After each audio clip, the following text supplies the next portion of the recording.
Welcome to a different episode of Agency Life. My name is Clodagh and I work with the Grow Group as an agency coach and consultant, MarTech agencies, digital agencies.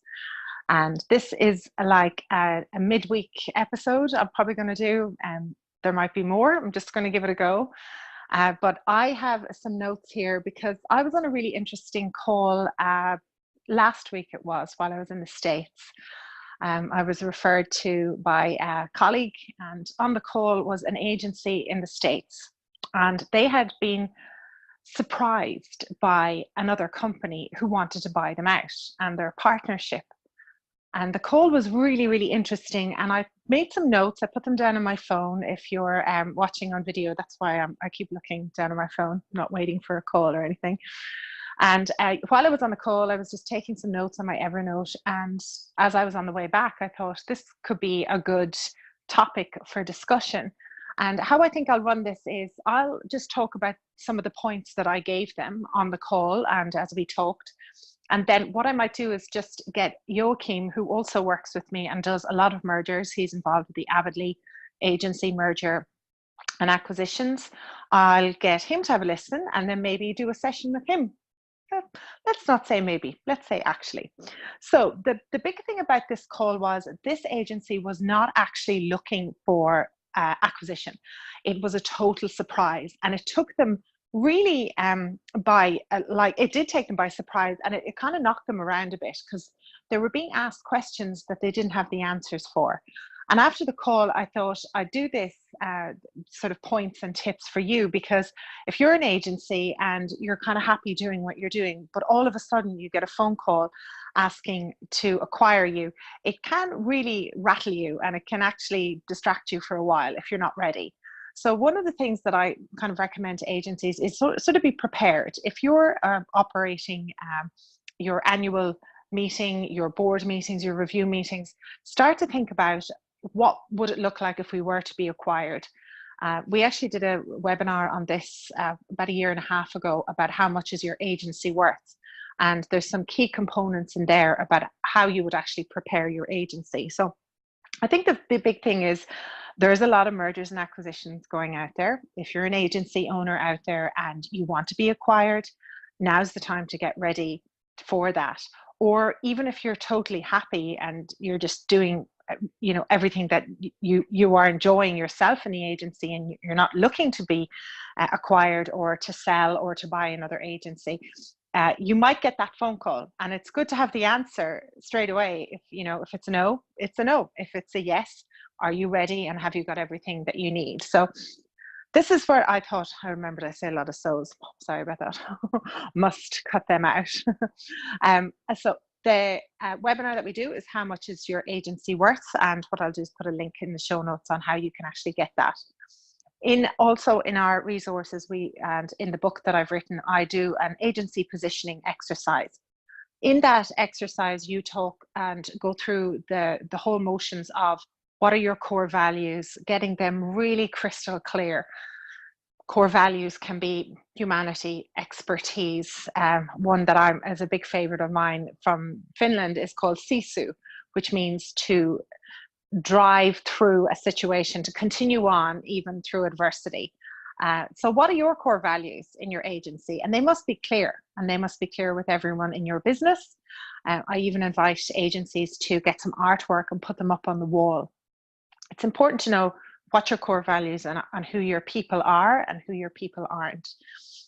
Having those clear, because when you are looking at being acquired by another business or even entertaining the idea, you need to ask them their core values. Do they align? Are they matched with yours? This is an important exercise to do personally and professionally. When you're having these business conversations, something might click. You might go, God, I really like this person and I think I really want to work with them. That's probably because your core values are aligned. So double check them and ask them. So that's one of the tips that I gave on this call. That, like I said, it's a bit of an ad hoc podcast that I'm doing here. Traction is a book that I swear people think I'm actually a salesperson for EOS, but I'm not. But the more I talk to agencies and business owners who use it, the more they are enlightened by the fact that it has really helped their business. With this particular process, if you are looking at being acquired, having your processes and procedures aligned are really, really important. And the book Traction can take you through that. And EOS Worldwide is a website where all the templates are free. So you could read the book in like maybe 4.5 hours, download some templates and get yourself in a bit of a better shape than maybe before. The processes and procedures you're going to need to find out. With the processes and procedures, find out what do they have, like are they using a business methodology, and find out a little bit more about that. So the company that you're going into in this particular call that we had, they didn't know, it was a different business. So it was an agency being bought by another type of business. So what was going to happen when they went in? Were they expected to use the same systems? Something as simple as you could be walking into a Microsoft house and you have not used Microsoft in years, or if ever, because you're using Google Docs and cloud systems. There's tiny little things like that. These are questions. So ask about their core values, find out more about the people. What business methodology are they doing? What processes, what procedures are they having in-house? Do they want to adopt your systems, or do they want you to adopt their systems? These are all just simple questions to ask in the early days. A big one that I've seen happen over and over again, if two agencies are merging and one of them is not a HubSpot agency, if you are a HubSpot agency, or perhaps you're an Infusion agency and the people buying you are not, whatever the main marketing software that you sell and service is, if the people that you are going into or acquiring you don't understand it, like why, take them through that process of why you've chosen that particular software. In the likes of HubSpot, it is a certain type of people, like, who all seem to just get along. They kind of have really good core values. We all have a lot of chemistry. It just seems to happen. And I've seen agencies who aren't in the HubSpot ecosystem trying to merge with one that is, and it hasn't worked out well. It's something to do with the core values or not understanding inbound. Whatever it is, whatever your main software platform that you like to go out with, it could be Salesforce, it could be Pardot, it doesn't matter. Make sure that the people know who are acquiring you why you've chosen that software. What's the methodology? What are the principles? Why do you sell it? How do you service it? All of that needs to be explained. Don't take any of that for granted. That was another piece of conversation that we had on this call. Next thing that you would this is a tricky one. I was thinking about it going, the big clients that you have, do you feel that the clients that you have will come with you if you were acquired? Now, this is a kind of tricky one because you don't want to bring up the conversation if you think it might upset the relationship. So I was thinking about it going, maybe you ask hypothetically, you have a hypothetical conversation going, have it early, don't have it in the middle of your negotiation when things are well down the track, but have it early enough going, bring it up in the business conversation and just say, right now in the agency world, there's a lot of mergers and acquisitions. How would you feel if we were purchased or if we merged with someone? Just bring it up as a hypothetical conversation before it even happens. For all you know, there could be no issue. It could be absolutely not a bother at all. Or there could be things that you have to look at as an agency as part of the merger going, their parent company might say that contracts have to be rewritten or things might have to be done. There could be some stipulations in there.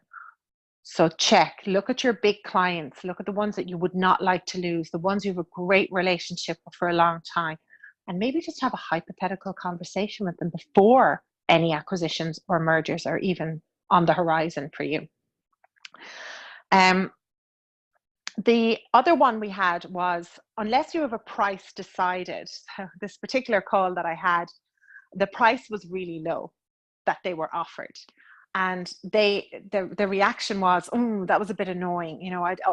Why did they give us such a low price? And my reaction was, well, you didn't have a price on your head. You didn't have this ready to go. This is a surprise. And again, this is a good businessman, obviously, if he's offering a low price. Plus the other side, he didn't have a time frame on it. So it wasn't like a low price with a get back to us by Friday. He wasn't putting a gun to their head. So from what I was listening to, it sounded like he's a good businessman. He's trying to get a good deal, but he's also looking for a partnership. Because there wasn't a time frame, it was come back to me. Let's start the next lot. Don't be surprised if the price is low, but do get yourself ready and think about it. And again, in that webinar that I mentioned, we actually have a pricing calculator. And if I don't have it, I might make it just easier to put on the website. Let me pop that in the show notes. This is, the process of being bought or merger or buying another agency. It is a bit like a courtship. There is a lot of finding each other out. What are your core values? What do you believe in? What is your processes? And it should be treated like that. So things like getting back to somebody in a reasonable time, not getting emotional about the whole situation if you are not happy with the price in the beginning. Things are going to happen.